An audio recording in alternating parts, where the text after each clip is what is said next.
Parrot TV, the voice for humanity. Hello, welcome to Parrot TV Literary Corner. I am your host, Dustin Pickering. Today we have Antonia Petrone. This is going to be a wonderful, wonderful reading and experience. So if you'd like to tell us a little bit about yourself, Antonia, please feel free. Yes, I will. Thank you so much, Dustin. Okay, well, I was born in Yonkers, New York, and I came to Italy when I was 13, 14 years old. I've been living in Italy and precisely in Turin, near Turin, around 15 kilometers from Turin. I've been living here ever since. I'm working in Italy now as a translator and an interpreter, and I take care of English language training for students of public schools and companies. Okay, and private people. Excellent. So what brought you to Italy? I mean, that's an interesting transition from New York City to Italy. What Yeah, did you're you right. why did you decide that? And do you notice that there's any kind of, like, as far as the poetry establishment or the poetry community, is there any differences you note between American, establishment or the American communities and the ones in Italy? Do you see that difference at all? Well, really, first of all, I'll answer your first question. I came here when I was young, so it wasn't really my decision, but my parents. Okay. For your second question, anyway, I'm happy to be here because life is really nice in Italy. They're beautiful places, and I like to travel around the country and take pictures and use them for my poetry. Speaking of the poetry community in Italy, there's a huge poetry community in Italy. There are really many communities. In fact, I am part of many groups on my Facebook profile. I'm part of a lot of groups, and every month there are contests, internal contests for these groups, and there's a lot of friendship and participation within these groups. It's really nice. And I'm also part of international groups as well. Mhm. I'm part of groups from India, from Bangladesh, from many countries all around the world. That's wonderful. I think that it's good to be part of a variety of communities, and especially, are you seeing any major changes in the how the poets interact pre-COVID and post-COVID? I mean, is there, like, do they do? Yeah, there's been a very huge increase of people writing poetry in this period. I myself have been writing much more during the COVID period than before, probably because we have more time and because we are reflecting a lot more on life, on nature, on things that count. I think this is the real reason, on personal relationships. Right. So do they still do a lot? Do they do a lot of live readings in Rivoli where you're at, or do they? Yes, I Are do. they still doing Well, that? you can't do that during this period, so we're in lockdown now. Mhm. We'll probably be opening up in a while, and possibly we'll be doing some more events in my town and also in Turin. Yeah. I hope so. I mean, because it's kind of like hard to be isolated and inside your house all the time, Yeah. and when you have the poetry to share. You're part of the, let me see if I'm pronouncing this right, the Saito International Awards. Yeah, Saito International Awards is now ongoing. It is Okay. a poetry contest.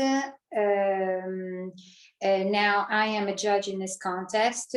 This is the one we are doing in Europe, but there is also one from Saito International Awards, which is being done in Asia. And this is also ongoing now, and I'm also a judge for that. Yeah, all this poetry is written in English. And so we are judging English poems. So. And what are the criteria, and how do you enter if someone were to want to enter? How does that go about? Well, it is a worldwide. Anyone can really enter. Then they judge if you are able to be a judge in the contest. Okay, so and you have to be someone that writes and someone that has already published, and that's it. I think I was asked to be part of this international awards, Saito Awards. So I really don't know exactly what kind of criteria is used, but I know that you have to be a published poet. Right. So they're just letting you review some of the materials that are sent in, and you're basically sort of like a filter for the rest of the committee to look at the poetry. Exactly. Okay. There are around 15 of us judging all of these poems. And it's nice because you have the opportunity to read other people's poems and even make your own judgments. No, it's you can say what you like. So right. And so, do they change judges every year, or is this something that they think that they want to fix? I really don't know, because this is the first year for me. I hope to do it again next year because I really like it. I'm enjoying it a lot, and I think I think there are a lot of poets out there that are worth listening to and worth reading. I'm sure there are. I mean, there's plenty of people out there that are not getting the attention that they would, that we would hope they would get. They're very good writers and they're excellent, but they're not, being recognized or being given international status. I think awards, I mean, I don't know what you think about this, but I think awards can sometimes bring a little recognition to people that are lesser known, who need to be brought out into the spotlight. So that's part of what that does. Sure, because those that are well known, they probably don't need this kind of contest anyway. Right. Yeah. And you're also involved with the Dylan Thomas Day, I believe, and I noticed that there seems to be sort of Dylan Thomas seems to have a presence in Italy. I know I believe his daughter lives in Italy now. I don't know if you're familiar with them, or if the you're person that wrote the preface of my poetry book is the person that is in charge of Lydia Chiarelli. She is in charge of this Dylan Thomas Press in Italy. And and she's really doing a great job on that.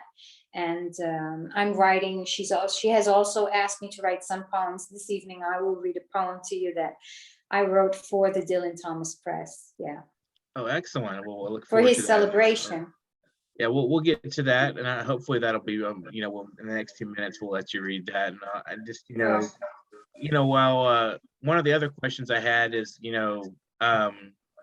when you were learning Italian, what was that process, and how long did it take you to learn Italian? Yeah, that was quite difficult because when I came to Italy, I was like 13, 14 years old, and I didn't know a word of language. So I know what it means to learn a language from zero. And it was quite difficult because in that period, there weren't many immigrants here from the States, because everyone, it's natural to go from Italy to the States, but it wasn't so natural at that time to go from the States to Italy to come here. And so there wasn't even in the schools a lot of help for students that were coming from other countries. Now it's different. Now there are a lot more immigrants here from all countries around Europe and around the world. And the schools are much better prepared on preparing these students on following them. But at that time when I came, it wasn't like that. And so it was really very difficult for me. And I had to attend my first year of high school for 3 times because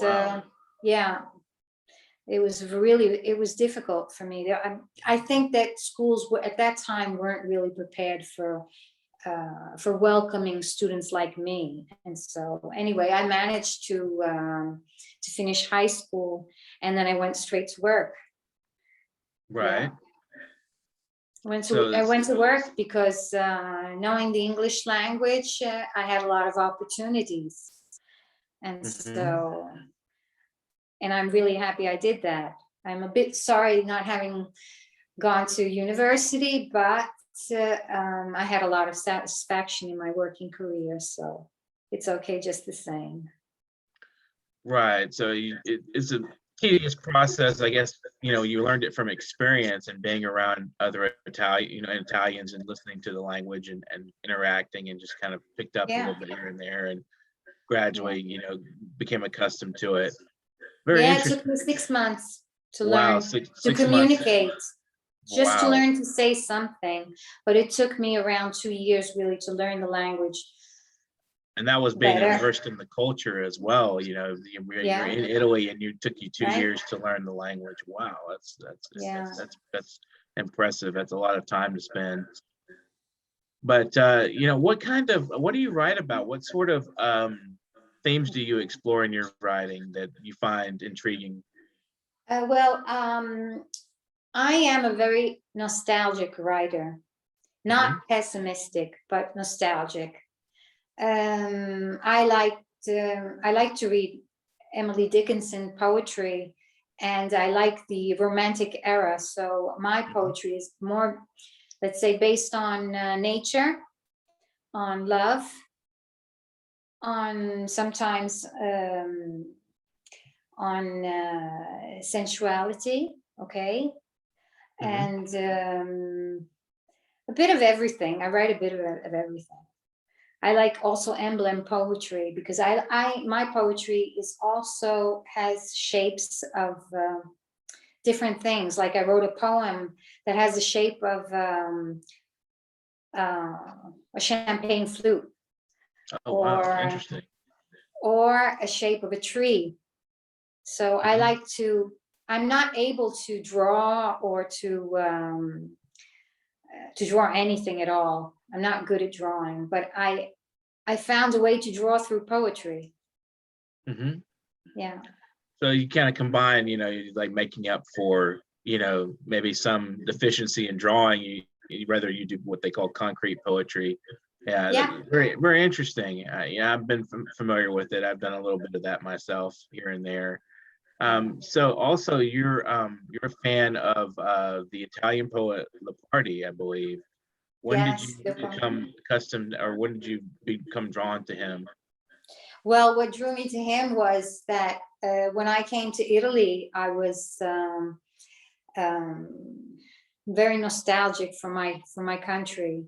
I had a lot of nostalgia for my country, and so being away from the States was not easy at the beginning. Probably has never been, but then I got accustomed to it. And so in that period, I was studying Leopardi at school, and I read his Infinity poem, which really marked me. And so I fell in love with this kind of poetry, which was nostalgic poetry. And also other poets like Foscolo, which is an Italian poet as well. He's Italian. He's from another country, but he lived his life in Italy, and he wrote about Zacinto, which was his home. I was really in love with a lot of poets that moved from their home, so to go to other places, like even Walt Whitman, or I don't know, other poets, even of the Beat generation, that were like moving around and not staying in their own country because maybe drawn away by their emotions or their will, their non-acceptance of the war. No. And so that's why I started to like reading poems and of the Romantic era. Mhm. Right.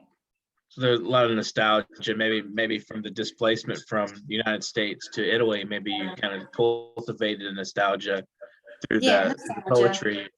That's fascinating. It, shows how personal experience and taste can kind of be a taste in poetry or taste in the arts. Maybe how those things can kind of correlate in a way.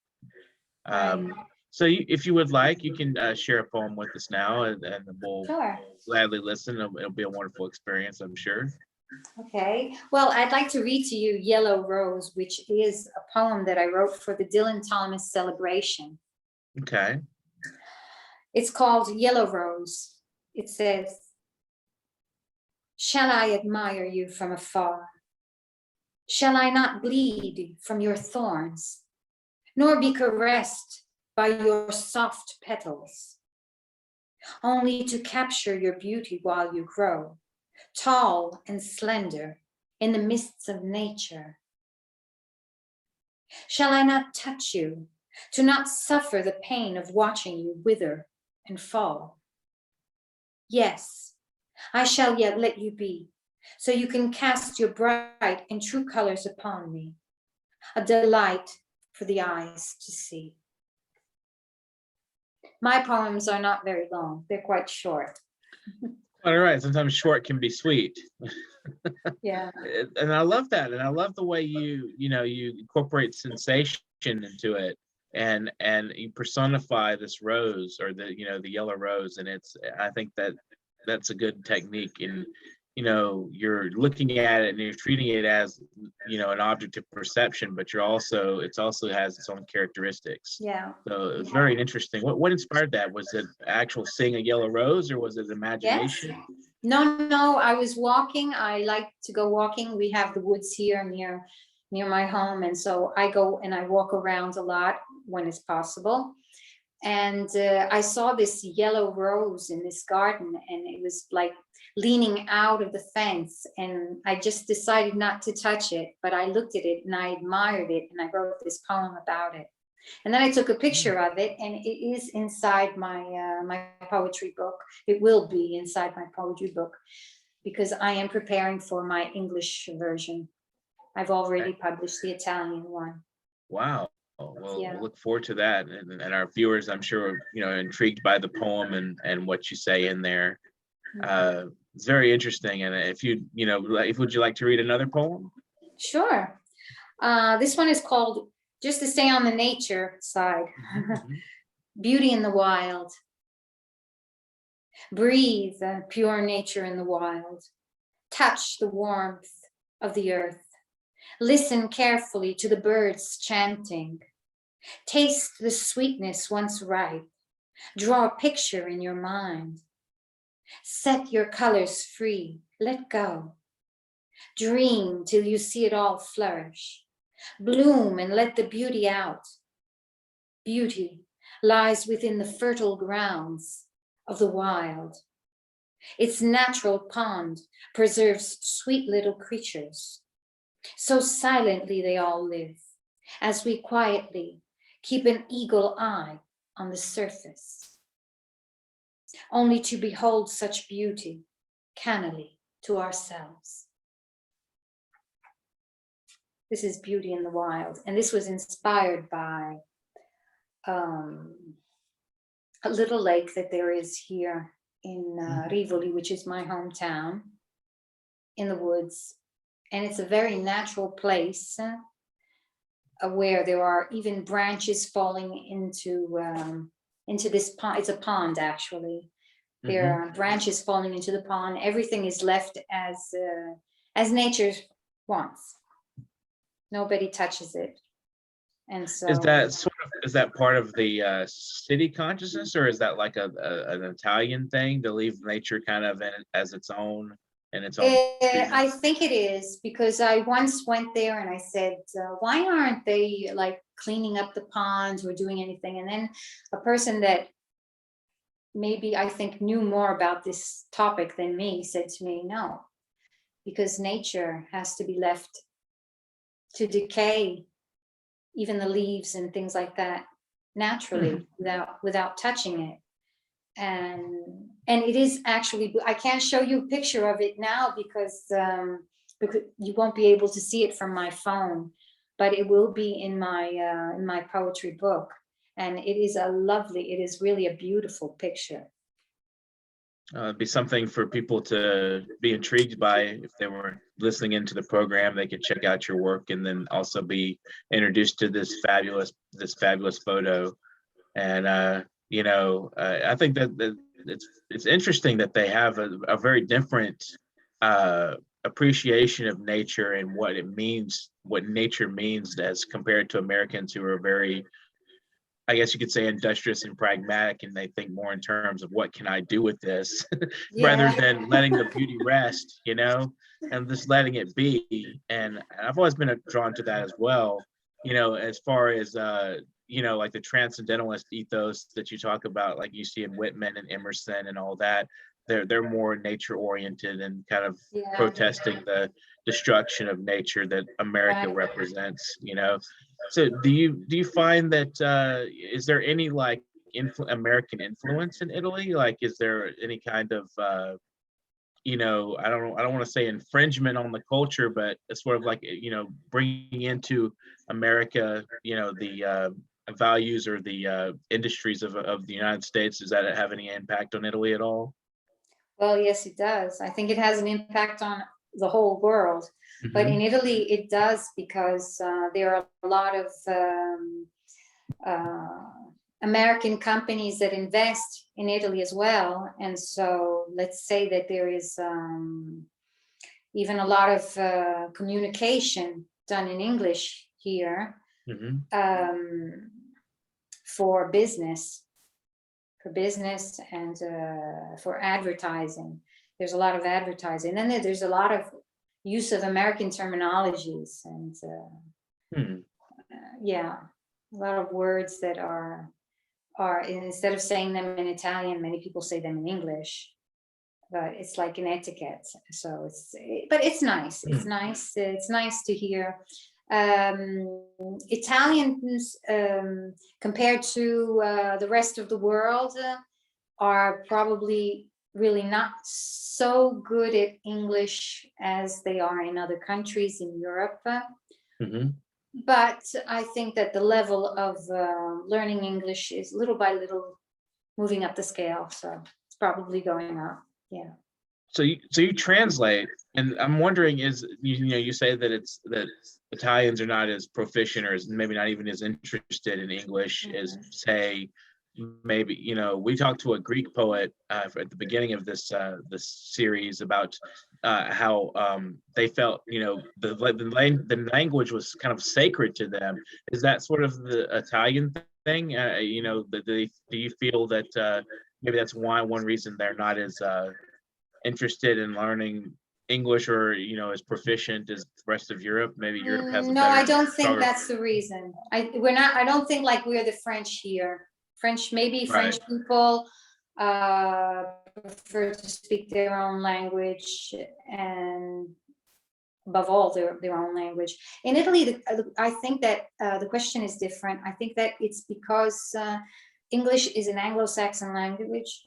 Here in Italy, people prefer to speak like Spanish or French or other European Latin languages, right? Right. And so being an Anglo-Saxon language, it makes it a little bit more difficult.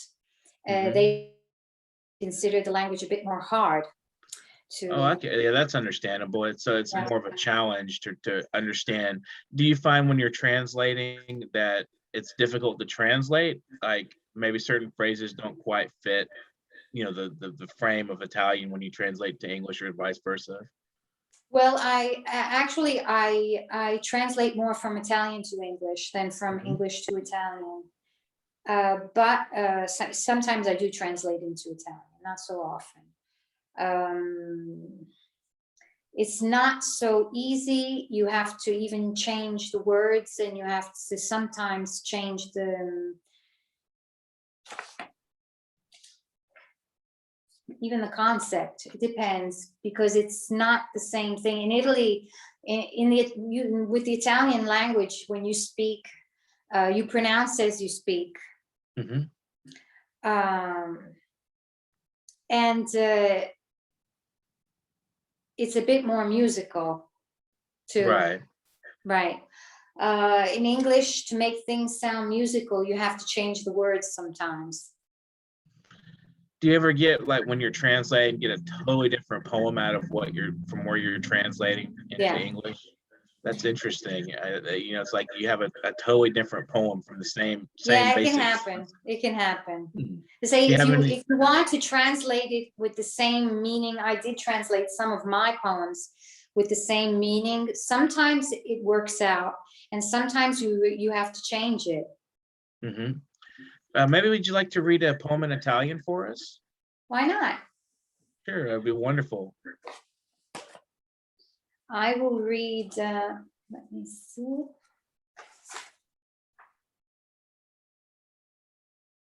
For our viewers out there, you're watching the New York Parrot Literary Corner. Today we have Antonia Petrone, and she's going to read us a poem in Italian, and we'll hopefully enjoy that. And you can check her work out as well and online, and then she translates, and she does a lot of interesting things in Italy. And she's from New York City originally, so we'll hear her read this poem here, and we'll have a good comparison from the sounds of the Italian language from difference from English. We're doing the 1 million subscriber challenge as well. So subscribe to our channel out there if you're viewing. I'll read this one to you. Okay. It's a poem that I dedicated to a book that I translated from Italian to English. It's called Alle Corde, To the Ropes. It's a story of homosexuality and wrestling. The author of this book is Leandro Conti Celestini, and he's living in the States. And he wrote this book in Italian, and I translated it for him into English. It hasn't been published yet in English, but it will be soon. And I dedicated this poem so I can read it to you in Italian, and then I will read it to you in English. Okay. The poem is called Quel cuore di tigre.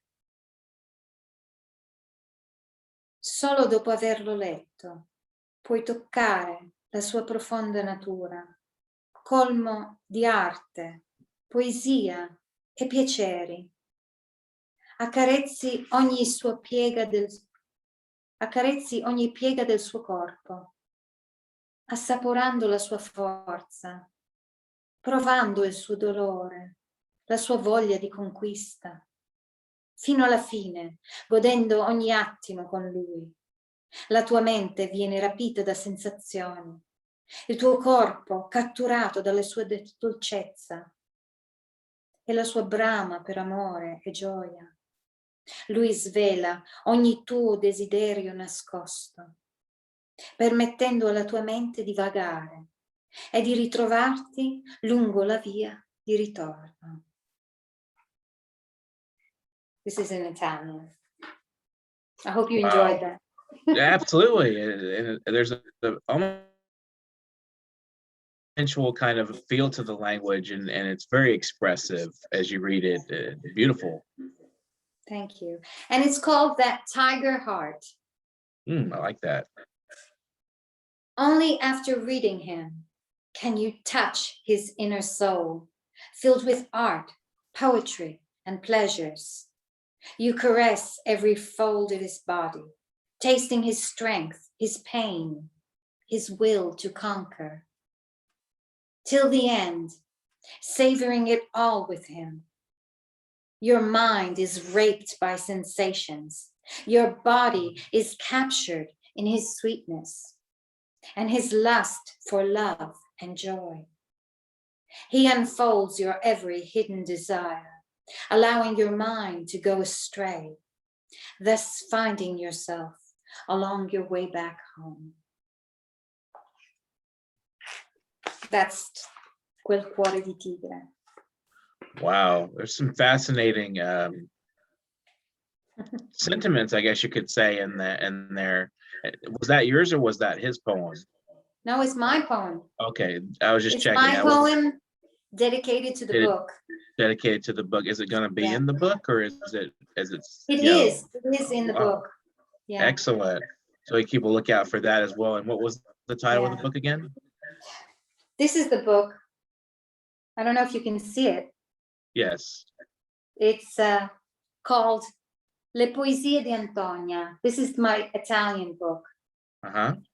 That is a collection of around 65 poems and 65 images, because I also put images in my poetry. Oh, Some wow, of them I are like that. pictures of, this is me, because I am also a tanguera. I'm a tango dancer, tango Argentine. That's right. I remember reading that now.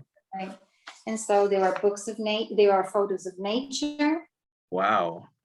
And beautiful. pictures of nature, pictures that I take around Italy. This one is very nice. I don't know if Oh, I you can love see it. Love it. This is the countryside in Italy. So, Do you and have any now plans to return to New York City, or are you just, pretty content where you're at?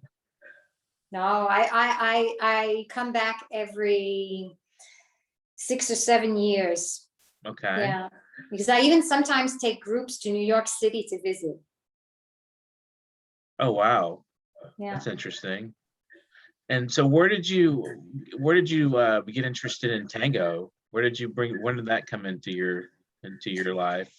That came into my life around 2.5 years ago, when I went to a gym lesson, and there was a tango trial, and I was with my gym shoes on. I had my sneakers on, and they asked me, "Would you like to try out dancing tango?" And I said, "Well, no, I have my gym shoes on. I can't do that."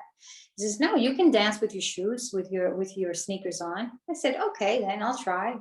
I tried, and the teacher said, "Well, don't tell me this is the first time you've danced tango." And I said, "Yeah, it is." Actually, it is.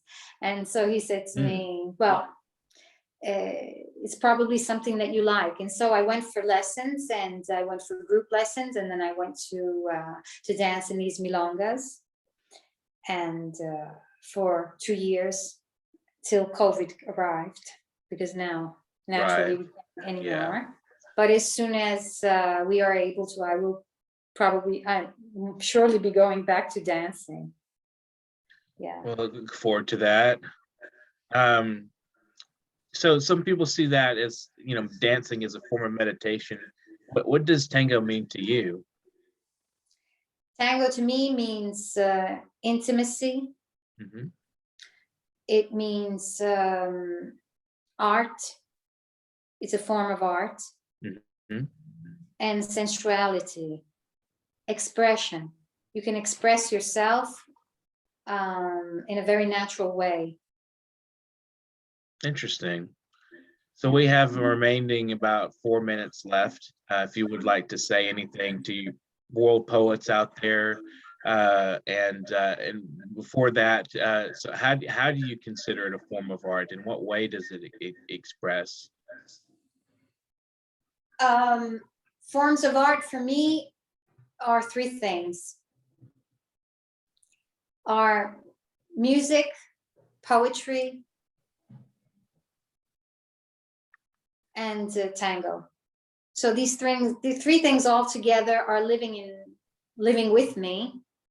And I think that everyone should find their own way of expressing their sentiments, their feelings, in some form of art. It is a therapy as well. And it does us good. It keeps us more connected to the right things, to nature, Right. to people, to our feelings, to ourselves. I think you're definitely right, and we become more intimate with our own sphere of emotion, and we develop our values from these types of expressions. And I'm curious what, as far as the tango, how you think of it as a form of art. It's in what ways does it express? I mean, you obviously use your body in a certain way. In what way do you feel that that's expressive artistically?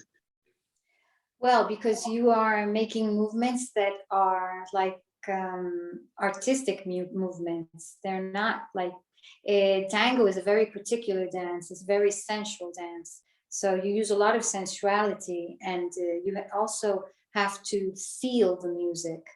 And so I think that this makes it a form of art.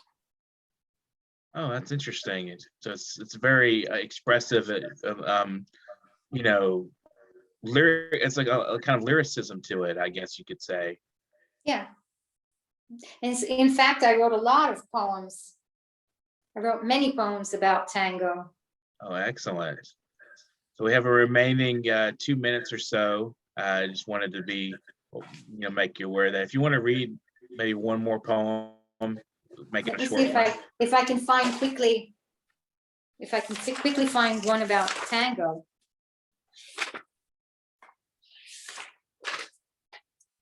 This is the New York Parrot Literary Corner, and I'm Dustin Pickering, and this is Antonia Petrone. We are about to read a poem about tango. Yeah. And we're doing the 1 million subscriber challenge. So if you're out there viewing the program, please subscribe and definitely keep an eye on us. We may not have a time for a poem unless it's really, really short. We can probably fit in a very short one. Oh, yes, short. It's in Italian, can I? Yes, please do. L'abbraccio di tango. La coppia si unisce, pure senza contatto. La distanza è poca, il suono nel corpo, i passi già in armonia. Gli occhi si chiudono e la mente vaga, leggera. L'abbraccio unisce i corpi. Non fermarmi, la dama pensa. Sei libera, con fare acume, il cavaliere le segnala. La mente continua a vagare e il sentimento muove i passi che l'abbraccio cerca di contenere. Proiettare soave vuole la dama e il cavaliere segnala con l'abbraccio dolce e deciso ogni fantasia di movimento. Thank you very much. This has been the New York Parrot Literary Corner with Antonia Petrone. I'm your host, Dustin Pickering, and we're doing the 1 million subscriber challenge. So please subscribe to our channel. Thank you very much for joining us today. Thank you. Antonia. Thank you. Wonderful Thank you. discussion. Thank you so much. You're very welcome. Wonderful. It was wonderful to be here. Thank you. Thank you, Thank Dustin. our viewers as well, and thank you. Thanks to all the